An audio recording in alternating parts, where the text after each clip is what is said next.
меня кто-то переводит, или каждому есть рядом переводчик? Индивидуальный переводчик. Есть переводчик. Я так понимаю, что мы почувствовали московские пробки, и Роберт Искандерович задерживается. Я тоже 2,5 часа ехал туда. И есть предложение начать нашу работу. Нет возражений? Нет. Нет возражений. Я думаю, что в любом случае вот на эти проблемы повлияла Арктика. И мы почувствовали, что Арктика рядом. И сегодняшний наш круглый стол и вопросы, которые мы обсуждаем, они в любом случае связаны, я думаю, что и с погодой, которая сегодня застала Москву в таком коллапсе. Наш круглый стол «Перспективы исследования Северного Ледовитого океана. Международная экспедиция 2015 года». Меня попросили быть модератором. Второй модератор сейчас подъедет. Ну, начинаем работать. Нет возражений? Нет. Я хочу предложить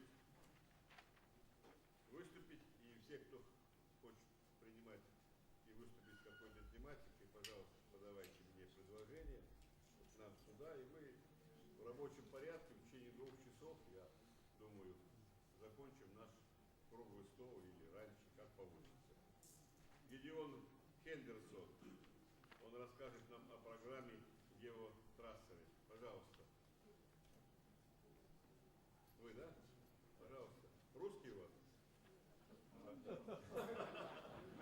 Ну, у вас... Кто у нас будет каждого переводить? Ну, и мы поймем все сами. Да, мы поймем.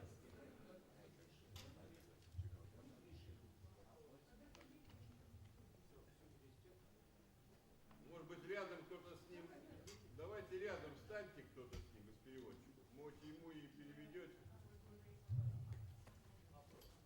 А? Ну, наверное, надо хотя бы. Сколько времени у вас доклад?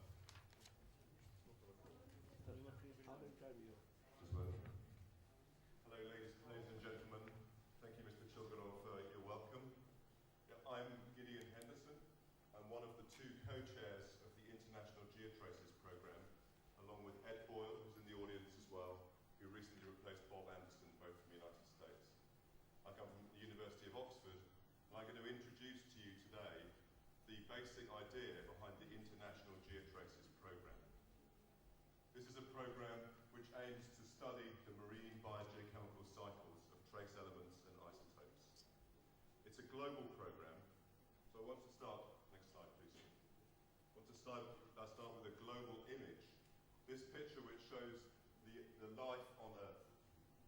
It's been a long-standing goal of oceanography for many decades now to understand the pattern of life that we see in the oceans. And we now have a fairly mature understanding that this pattern is driven by the supply of nutrients to the surface of the ocean. Next slide, please. This means that the cycle of nutrients, such as nitrates seen in this figure, have been studied very extensively by oceanographers for many decades. This, for instance, is one of 24 sections in the Atlantic Ocean alone collected during the World Ocean Circulation Experiment. This demonstrates just how much we know about the nitrate cycling in the ocean. But there's been a puzzle with this nitrate cycle for some time. Next slide, please. There's major areas of the ocean, shown in the red and green colours here, where nitrate is high in the surface ocean, and yet life is not using it up. These high nitrate, low chlorophyll regions are now known, since the 1990s, to be caused by insufficient supply of the metal iron to the ocean. This critical micronutrient, iron, is in many parts of the ocean what limits the amount of life in the ocean, and therefore controls the ocean's carbon uptake and sets for us the scale of the fisheries that many people rely on for their protein. I shall show you 2 examples of just how important iron is in these 2 boxes shown here. One from the tropical Pacific and one closer to home in the large Sea region on the borders of Russia in the North Pacific. The first example, next slide please, is around the Galapagos Island in the tropical Pacific. These basaltic islands are rich in iron, and when the currents flow from your right to left past the islands, you can see they cause this bloom of life, this high productivity region, which is generated by the relief of iron limitation by the iron added from the Galapagos Islands, a clear indicator of how important iron is in the ocean naturally for fertilizing productivity and life in the ocean. Next slide, please. The next image here is taken from the North Pacific and shows productive regions around the edge of the ocean and the lack of life in the blue colours in the middle of the ocean, except for this region circled by the red circle here, which is where a ship is sailing along and adding iron solution to the ocean. Here we see the intentional addition of iron driving extra life in the ocean. We can clearly see that adding iron is a way of manipulating life in the ocean, demonstrating the importance of iron, and a potential mechanism to uptake carbon into the ocean, or to increase fisheries in the ocean, in parts of the ocean which are limited by iron. Next slide, please. So there's a large body of evidence suggesting that iron is very important.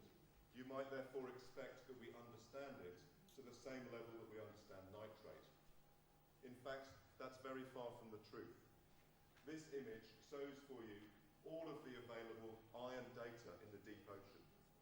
And we know that in the surface ocean, about 90% of the iron comes from below. And yet you can see here how little we know about the cycling of this critical micronutrient iron from the sparsity of data here. Next slide. Iron is not the only metal that's crucial for life. This image shows you how a cell, when it takes in carbon, phosphate, and nitrate, relies on many other metals, zinc, cobalt, cadmium, nickel, and molybdenum, to also function its enzymes, which are used to build the cell. So we need to understand not only iron, but many other metals. Next slide. And yet the understanding of those other metals is also very poor. This image shows you the zinc knowledge of the deep ocean, and you can see we know equally little about zinc as we know about iron. So that you can hopefully see now that understanding of the micronutrients in the ocean is extremely important to understand the carbon cycle and fisheries and the life cycle of the ocean. Next slide, please. This is one of the motivators for the GeoTraces program. Its mission statement is shown here: to identify processes and quantify fluxes that control the distributions of key trace elements and isotopes in the ocean, and to do that well enough that we can predict the future of those distributions as we go into a changing world. Next slide, please. The key trace elements and isotopes that form the focus of GeoTraces fall into four categories. Next slide, please.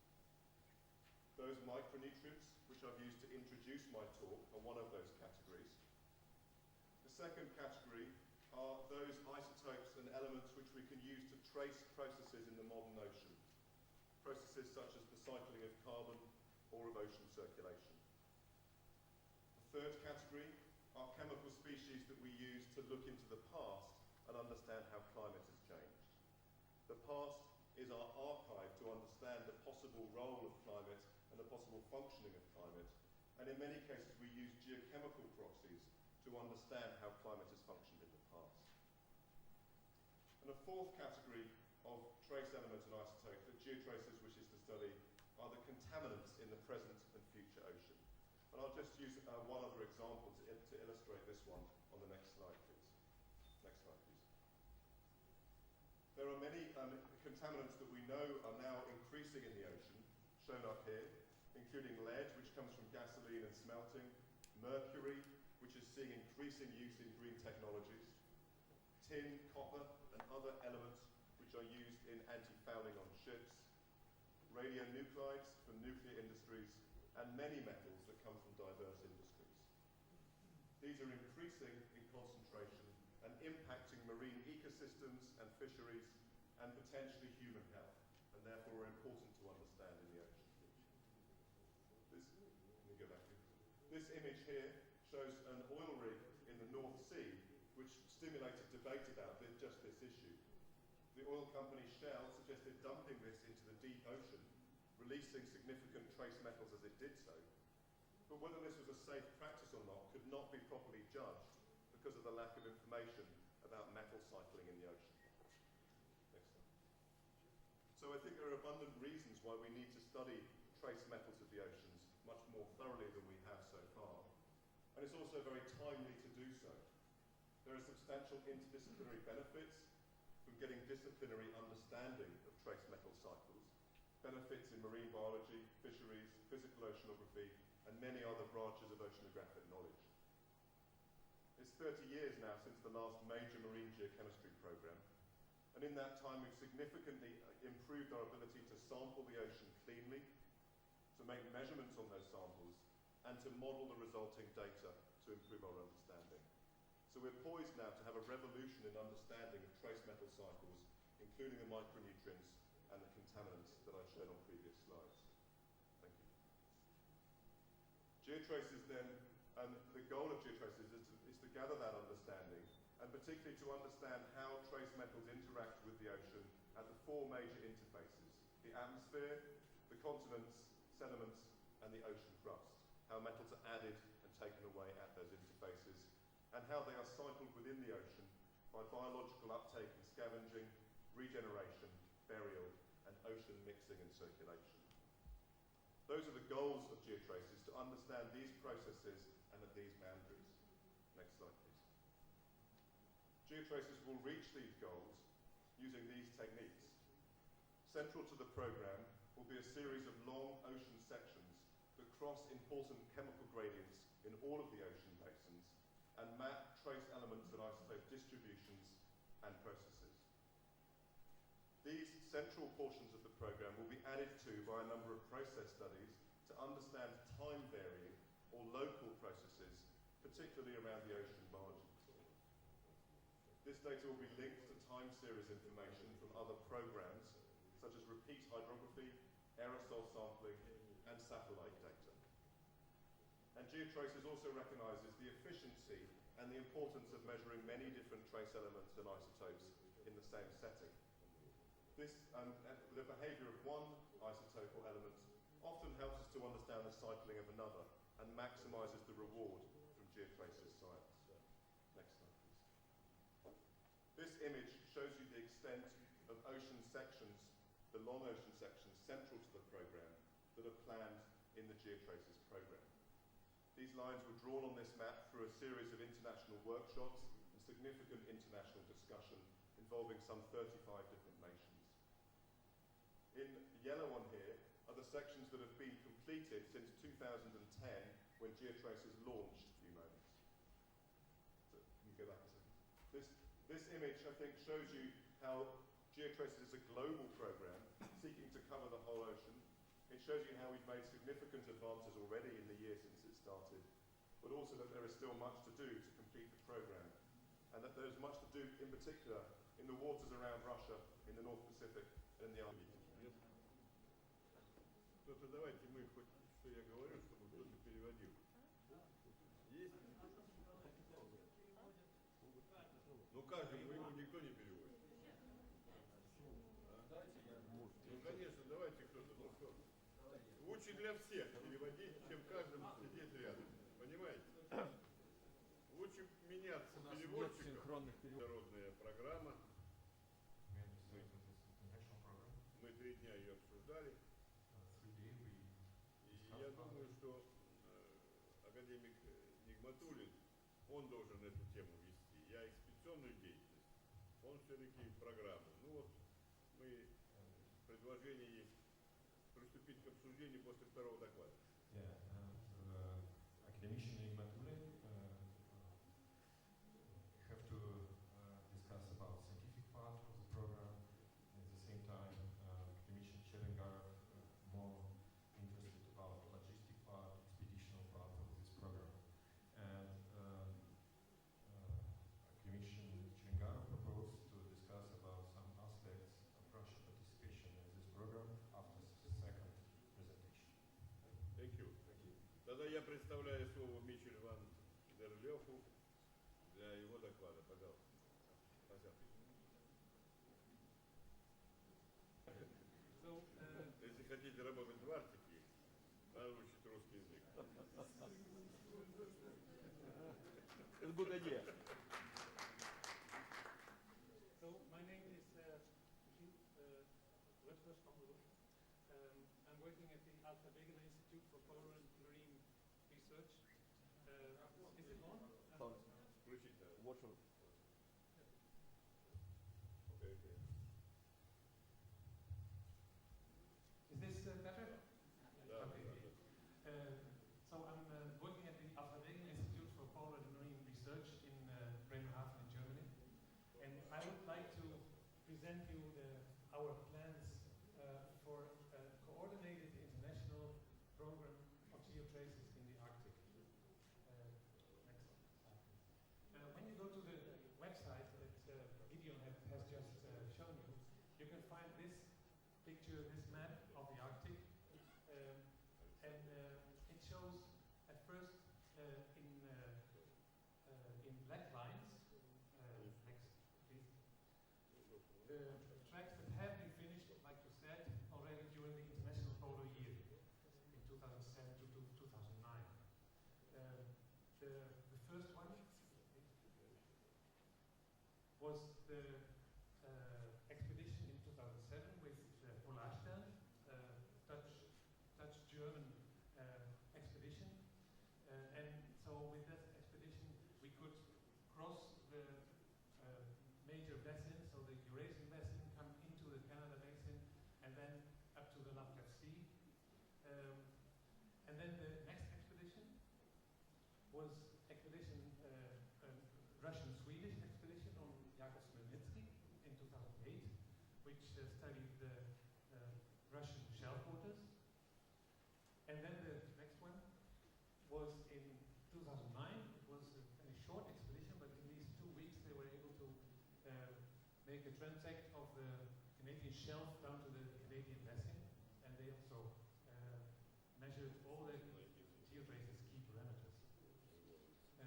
Next, please. So the red lines, that is outcome of a discussion we had in 2009. That was really to define the wishes that we had for further expeditions. Just ideas, what we thought would be very important. So at first we thought it would be important to have a transect all across the Arctic, not just from the two sides, but all across the Arctic. Second thing that we thought very important, that was that to measure the exchanges with the other oceans. We needed to be able to determine the fluxes of traces between the Arctic and the Pacific by expeditions to the Bering Strait area and Международного полярного года. It's very difficult that IPI logo was on the screen. Потому что вы знаете, что Россия была инициатором Международного полярного года, в том числе я лично участвовал, чтобы этот Международный полярный год способствовал изучению Арктики. Yeah, you know that initiative International Polar Year come from Russia and personally from Academician Chillingar. Я так понимаю, международное десятилетие, и понимаю, что вы понимаете, что без России вы в этой экспедиции ее провести не сможете. Yeah, and new initiative about Polar Decade also start now. So and it's good that you understand that without Russia you cannot Особенно fully in особенно this без нашего атомного флота. especially without Russian nuclear. Спасибо, мы открываем дискуссию. Thank you. Я просил бы по вопросам экспедиционной деятельности выступить господина Соколова, начальника арктической экспедиции, но не сейчас. А сейчас я бы хотел по первому вопросу, по обсуждению геотрассеров, попросить выступить Демину Людмилу Львовну, доктора геоминералогических наук. Пожалуйста. Now Людмила will present us Russian. Да. Thank you. Да, да. Ну давайте. Ну как? Коллеги, хотелось бы напомнить, что в этом году исполнилось 75 лет со дня начала научных исследований Арктики. 75 лет назад дрейфующая станция Северный полюс-1 во главе с Папаниным сделала свой неповторимый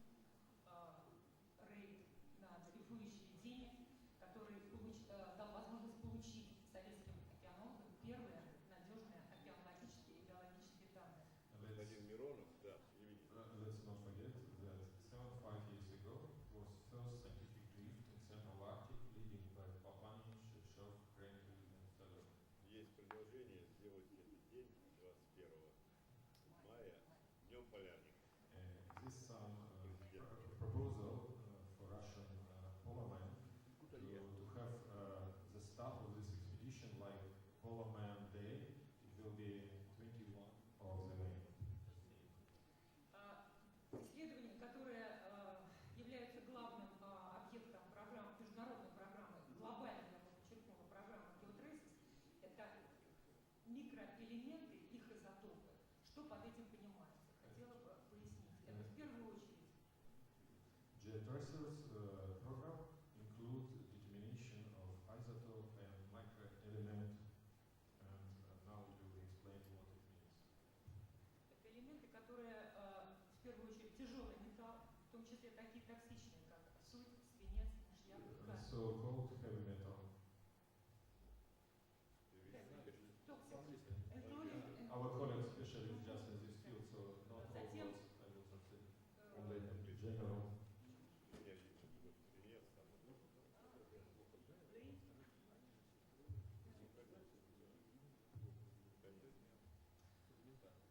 И эти исследования начались в Советском Союзе еще где-то 35 лет назад, и лидером этих исследований выступил Институт океанологии, который в то время Same type of тем, что проводят российские ученые в течение 30 лет, оно, как говорится, не требует комментария, но очевидно. Мы просто не подозревали все эти 30 с лишним лет, что мы работали в рамках этой программы. To be short, so exists about 35 years and this Geotracers program as well. И, наконец, последняя часть моего выступления связана с тем, что время, которое охватывает рубеж конца 20 века, начала 21-го, вынес новый вызов. Это глобальное потепление климата и те процессы, которые отсюда могут следовать. В первую очередь, насколько могут быть тяжелы последствия для биосферы. And one more problem is У нас есть, безусловно, много проблем, в том числе аппаратурного плана, как вы догадываетесь, в последние годы финансирование Российской академии наук очень упало, и мы не можем по некоторым моментам протокола исследований соответствовать и те объекты, которые...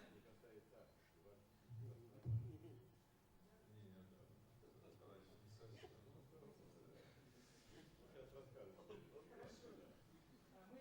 Мы с вашей представлены за нее отвечаем, Артур Николаевич.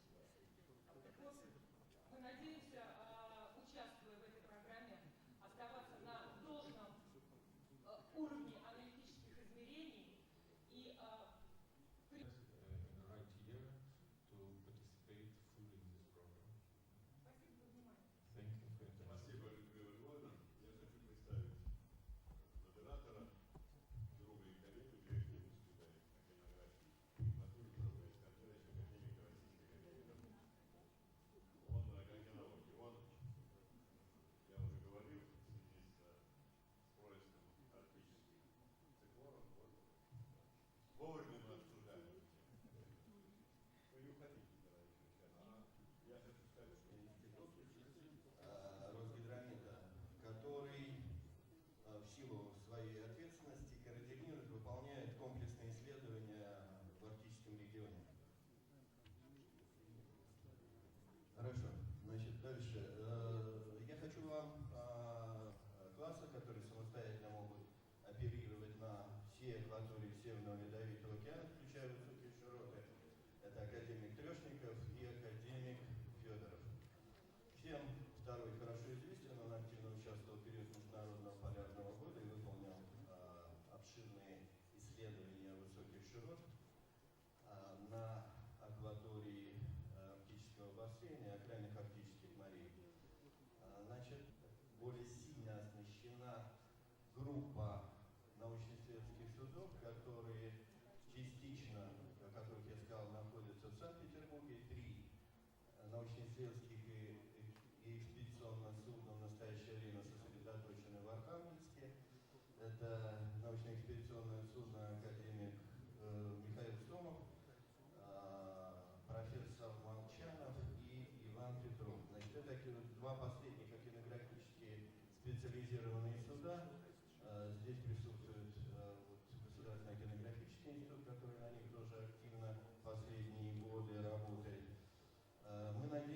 что они примут активное участие и начнут возвращаться в наши арктические моря. То, что мы, вот, например, делали в период Международного полярного года в рамках программы «Океан». Так что я полагаю, что к тому времени, когда программа «Геотрасса» заработает в 2014-2016 году, Россия будет достойна арктического региона, который очень важен сегодня, я могу так повторяюсь, и его влияние на нормальную жизнь на материке, в том числе нормальную жизнь, связанную с обеспечением безопасности жизни и производства в Арктике. Я хочу предоставить слово академику Нигматуллину с предложением по поводу решения, которое мы планируем принять и предлагаем принять по итогам нашего круглого стола. Пожалуйста. Спасибо. Я так понимаю, что наши, as I understand, the English-speaking participants you have No, the only English version, or not? Нет, точно такого нет, но у них... I'm informed that you have some approximate version of this resolution. That's why I will speak Russian, because you have it. The main idea, you have the main ideas of this resolution. Ну, всегда мы принимаем резолюции, да? Ну, давайте вот тут я не буду зачитывать, у вас у многих есть, но главное он состоит, отмечает 4 пункта. Значит, о проведении комплексных экспедиций в Северном Ледовитом океане чрезвычайно важны, принимая во внимание сокращение площадей ледяного покрова и тайны вечной мерзлоты. Понятно. Второй пункт. Мы говорим о том, что наблюдение за распространением вот этих микроэлементов, вот то, чему было посвящено геотрасса, имеет большое значение, учитывая, что эти микроэлементы включают питательные вещества, важные для морской фауны и флоры и фауны, и загрязняющие вещества с потенциальной угрозой повреждения экосистем и здоровья человека. Тоже вроде очевидно. И третье, проведение комплексных работ, предложенных международным научным сообществом, возможно только в условиях тесного многостороннего сотрудничества, потому что у нас, по крайней мере, нет таких технологий пока что, да, типа геотрасса. Поэтому для нас очень важно. We say that the international cooperation along the geotrasser's ideas are very important for Russian scientists. И четвертое, что работы, предложенные в рассмотренной программе научно-исследовательскими организациями, представляют особый интерес для страны и для УПА. И мы все приложим все возможные усилия. И участники стола предлагают принять предложенный план экспедиционных исследований к 2015 году за основу с учетом сделанных замечаний.